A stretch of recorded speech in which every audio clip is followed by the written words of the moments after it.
Parents, the following program is intended for people over the age of 13. If your kids are younger than that, please use the YouTube Kids app.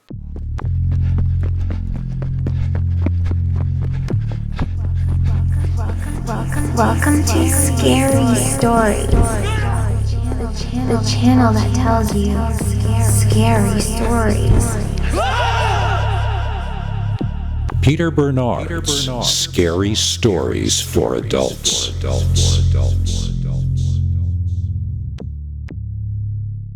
Welcome to Scary Stories NYC. I'm Henry Lee Dogman.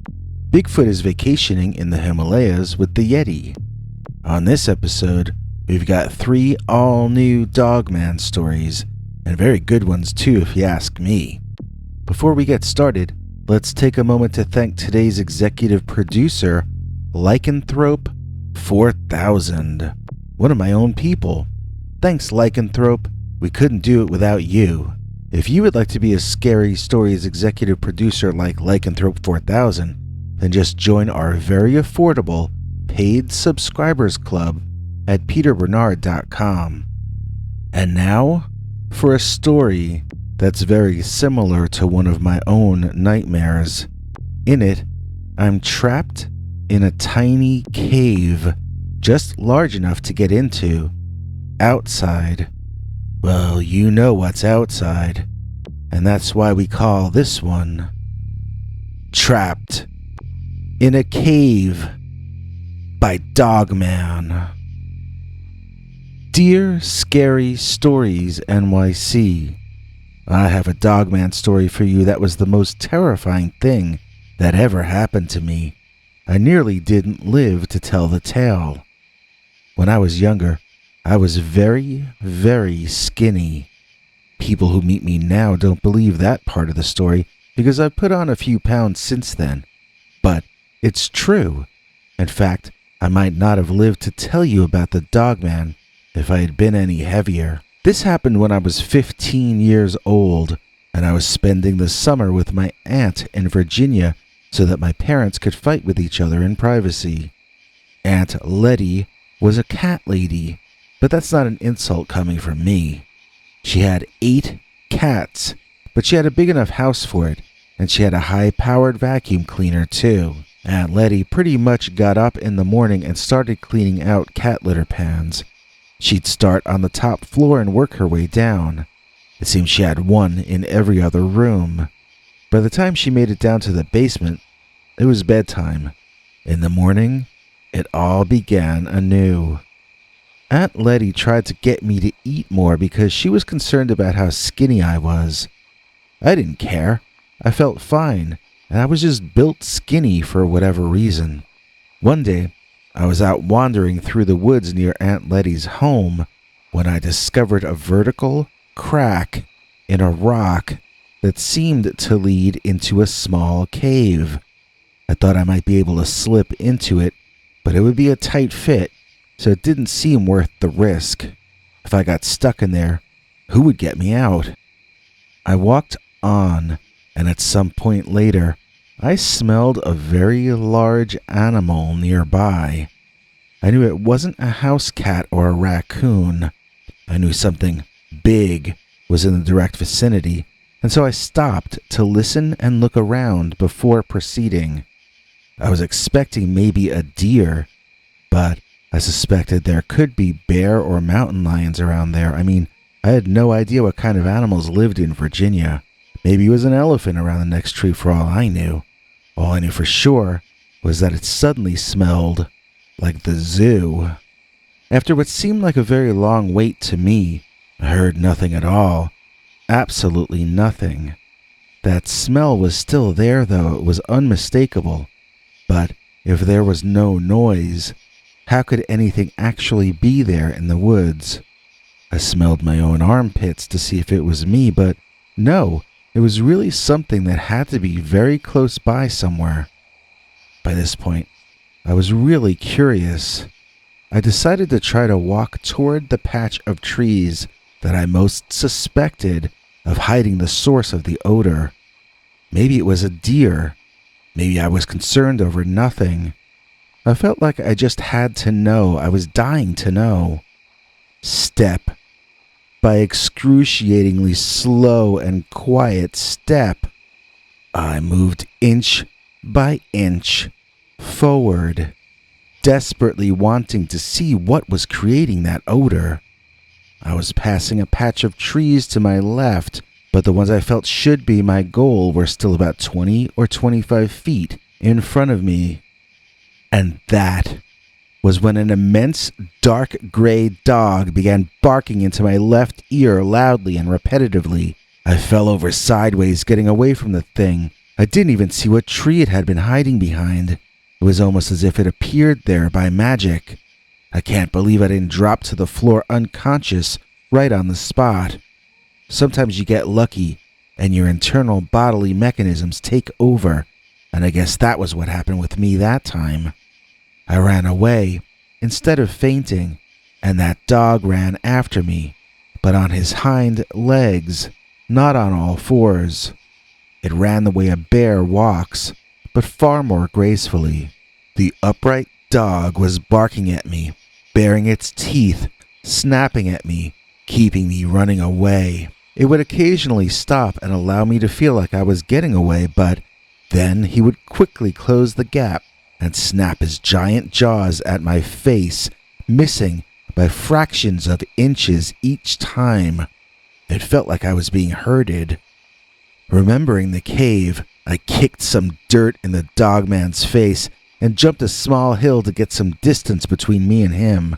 When I reached that cave entrance, I turned sideways and forced myself through that crevice.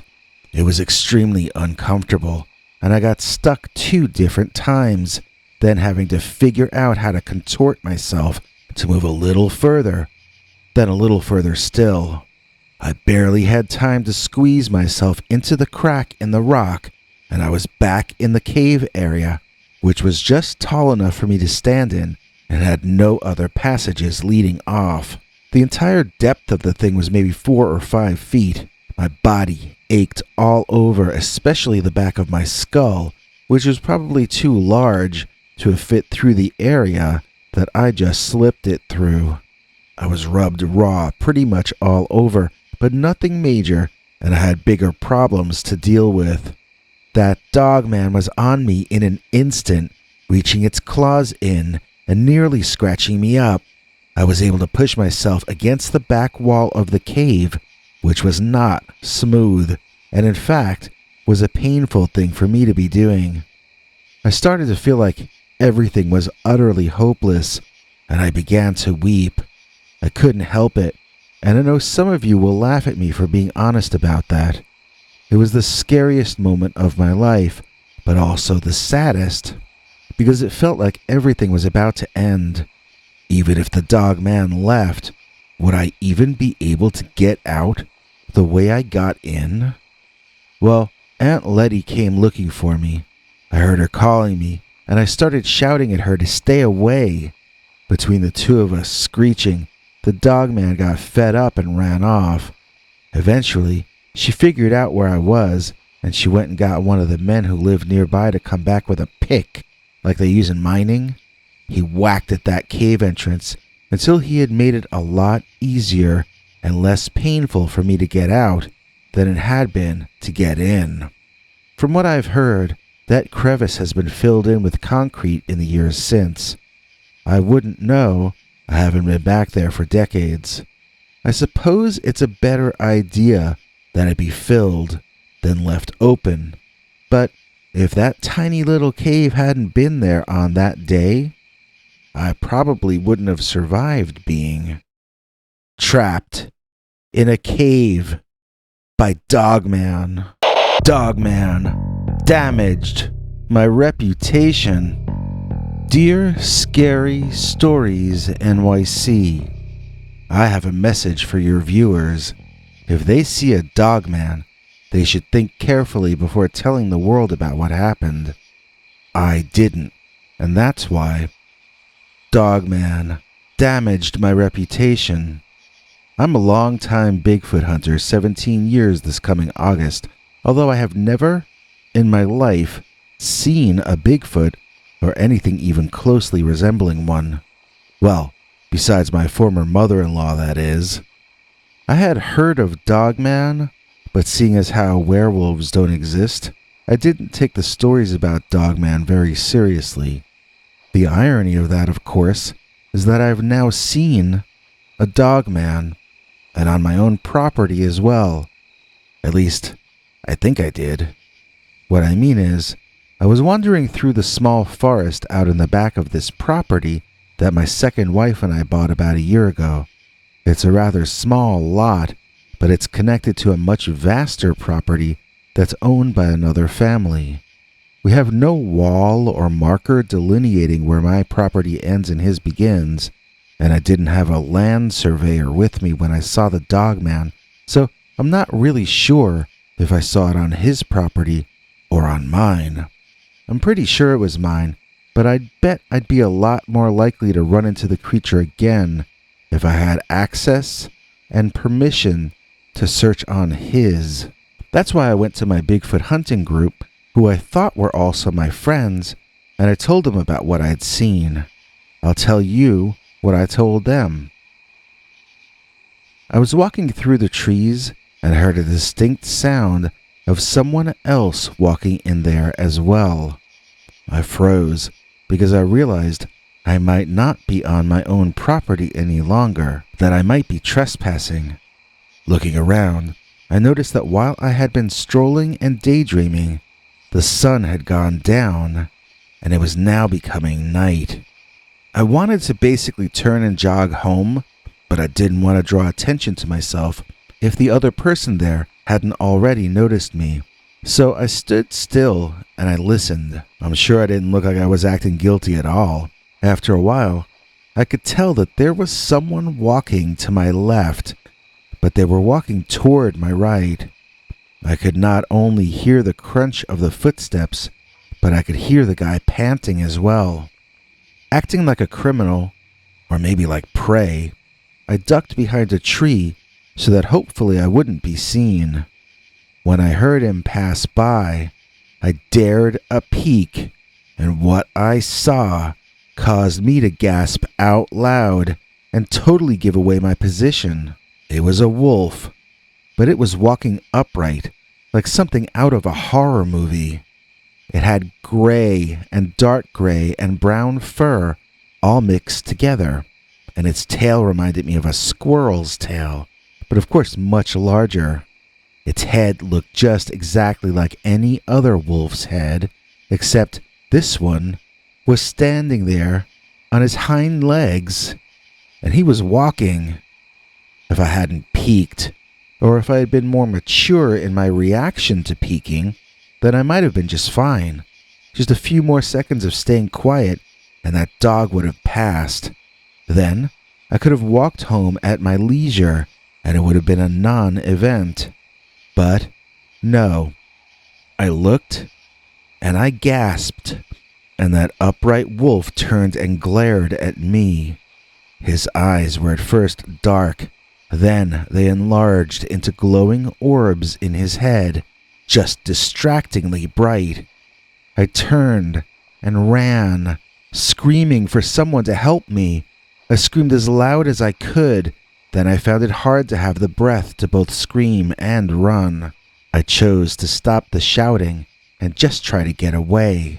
I made it out of the woods and into my backyard, but it sounded like someone was still running after me, so I kept going until I was back inside and behind a double-locked door. As I finished telling them this story, I launched into my pitch about us opening a line of communication with my new neighbor who owns all that adjoining land, and seeing what their feelings were about granting us permission to hunt for the Dogman on that property. Well, the reaction was not what I might have expected. 2 members quit the group on the spot, saying terrible and untrue things about me that I will not repeat here. They both unfriended me and blocked me on Facebook, so I have no ability to battle the lies that they continue to use to smear me. The other members of the Bigfoot hunting group talked me into disbanding it, so that they too didn't get attacked and smeared. It was a disaster. Apparently, if a Bigfoot hunter who has never seen a Bigfoot wants to hunt a Dogman which he actually has seen, that somehow makes him crazy. And the reaction to someone being crazy is to unfriend them and say terrible things behind their back that they can't respond to. Nice mental health plan there. By the way, I don't want to sound like I'm against Bigfoot hunters in general. In fact, I have joined a more open-minded group since then. There are lots of great people in the field, and I'm only talking about what happened to me in that one small team. Still, it felt like a huge setback to me, and it was shocking because I had no idea that telling the truth would mean Dogman. Damaged my reputation. I've seen Dogman on 2 separate occasions. Dear Scary Stories NYC, years ago, I awoke one morning around 5:15 a.m. and I knew somehow that something was going on. I don't know how I knew, but I knew, and I jumped out of bed and ran to a window. Sure enough, I spotted something out of that window that is permanently burned into my retina and my brain. I saw an upright walking dog, or Dogman, an actual Pennsylvania Dogman, and it was on my property in my own backyard. The entire sighting lasted maybe 3 to 5 seconds, and then the creature disappeared behind some trees heading away from my house. I've relived it so much in my mind though, it's almost like the experience lasted far longer. It looked like a black Labrador retriever, except it was standing and walking on its hind legs. That's really what it looked like, except its walk was steady and not the kind of walk an actual Labrador retriever would perform if it were to walk on its hind legs. It looked like it was built for bipedal traveling. It appeared to be able to go a lot faster than I saw it move, too. This was one of the most exciting things that had ever happened to me, and I couldn't get back to sleep. Each night after that, I would check out that window, but I knew it wouldn't be there because I could feel it wasn't there. After all, before the first sighting, I had a feeling that I should look outside. Each time after that, I knew I was trying to force something to happen, and I knew it wouldn't work that way. Nevertheless, when my next payday came around, I bought myself a security camera system and pointed it down toward where I had seen the Dogman that morning. Of course, I got nothing of interest on the video for months. Then, one morning, around 5:15 a.m., I woke up with a sense that something was going on outside. I was dreaming that someone was telling me that, calling to me, and telling me that something was going on outside that I would want to see. Jumping out of bed, I ran past the window I had seen the creature out of the last time. I knew it wasn't going to be there. Instead, I ran to the windows on the far wall of the back room of the house. Those windows looked over the side of the house with the hedgerow leading to the woods in the back. I swear to you, the instant before I looked out that window, I saw it in my mind's eye. I saw a different animal from last time. This one was larger, and it was fussing with a hole in the ground, possibly pursuing prey. Then, a moment later, my eyes physically looked outside, and that is precisely what they saw too. The creature was bent down, but it was not standing on all fours as a normal dog would do. It also looked like a Labrador, but it was a grayish-colored one with darker speckles and then white hands and feet. I couldn't see the face because it was facing down.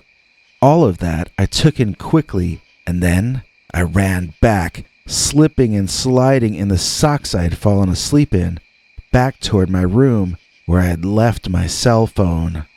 On the run back, I literally fell splat on my face once, but when I had made it back to the room I had seen the Dogman out of the window of, I almost exploded with excitement because the animal was still there. It had finished with whatever it was doing with the gopher hole or whatever that was, and it was now standing and looking toward the forest as though deciding what it wanted to do next. I aimed my camera, got it to focus as well as it could in the darkness outside, and pressed the circled thing on the phone to make it take the picture. The photo was not immediately taken, so I tried to figure out what I had done wrong. Then, the camera took its picture while flashing the flash at the same time. That was why it had taken so long. The flash was on. Unfortunately, all that I got was a picture of the glare on my bedroom window's glass.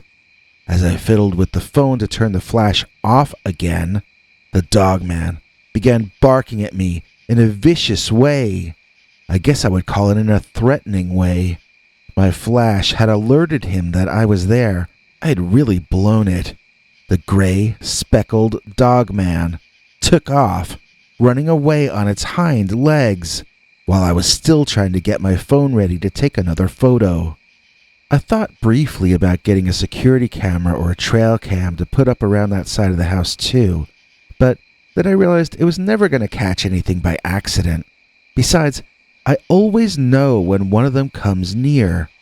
I had wondered if the Dogman himself was calling me in my sleep, but that second one was definitely surprised and alarmed when he discovered that I had been watching him. It had felt like someone called me, but not the Dogman, and so that remains my theory about what happened. There is someone or something that always alerts me when a Dogman is on my property. That's a comforting thing to know. It's almost like a spidey sense, and so I don't feel like it matters as much if I get a picture of it or a video.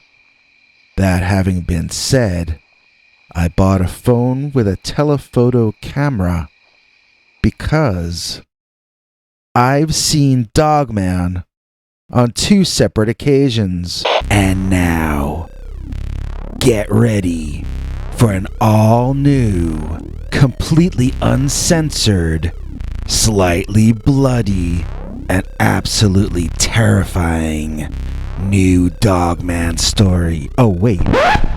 YouTube won't allow me to tell you stories like that on this channel. If you want to hear that, you're going to have to go to peterbernard.com and sign up for our paid subscribers club. You can choose any price you can afford for a 1-month subscription, and then every weekend, we tell you a story YouTube would never allow us to tell you on this channel. See you this Sunday for an all-new, very scary, completely uncensored Dogman story. If you enjoyed this, please click like or consider subscribing. Remember to click the bell icon or you won't get notifications. If you want to listen to Bigfoot's secret uncensored story each Sunday, just go to peterbernard.com and become a paid subscriber. See you tomorrow. Same dog time, same dog channel.